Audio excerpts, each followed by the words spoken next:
Ал екінші жағынан Төрехан, ол әлі жас боксшы, алда ода орасан өсу потенциалы бар. Өз салмағы үшін физикалық тұрғыдан толық дамыды деуге келмейді. Бірақ бұған қарамастан оның рингтегі биі ешкімді бей-жай қалдырмайды. Ментальдық тұрғыдан дамуы да көз алдымызда өсіп жатыр. Нағыз салқынқандылық, сабырлық және техникалық сауаттылығын арасында жарық дегізіп тұрады. Бұл сөзді британдық бокс сарапшысы Мэтт Робинсон айтты. Әйткенмен ол әлі шикілеу, қателіктер көп. Табиғи талантына сеніп, өзіне деген сенімділігінің арқасында алдыға жиі ұмтылады. Бұдан опық та жеп жүр. Алайда түбінде қателігін жөндейді. Ең бастысы ол көпшіліктің сүйіктісіне айнала білді. Кейде ринг сайттағы төрешілер де оның әдемі қимылдарына беріліп кететін секілді. Түпкі жеңісті соған беріп жүр. Ливерпульде де солай болды. Ал боксамда ол атақты Дипакпен шығып, бірінші раундта толықтай ұтылды. Дегенмен мұны білгенде екінші раундта күш қосып деңгейін көтерді.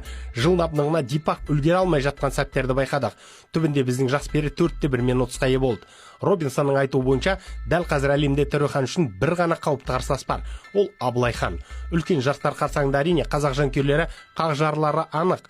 Байрақты сынға қайсысын алып бармаса да ренжитін тарап болатындығы белгілі. Және бұл бас бапкерге артылған жүк ауыр. Ол кімді таңдаса да, сосын ол сәтсіздікке тап болса, бірінші ретте бапкердің бетіне басады. Сондықтан мұндай талас салмақтардағы бірінші номерді анықтауды қоғам көруі тиіс. Бізде басқа да салмақтарда үлкен бәсекелестіктің шеті шығып келе жатыр. Олимпиада жақындаған сайын бұл тақырыптар өткірленеді. Әсіресе төмен жақтан тағы бір Сабырханның салмағына қауіп бар. Сәкен Бибосынов та профиде біраз болып қайта оралды. Боксында барынша өзгерістер байқалады. Дубайды ол да ұтып алды. Ал қандай жағдайда екенін айту қажет емес. Бас сол Махмудпен айқасуға дайын. Ар жақтан бұл салмақта Санжар да үміткер. Ол да салмақ жинай бастаса, маған бердеуі ғажап емес.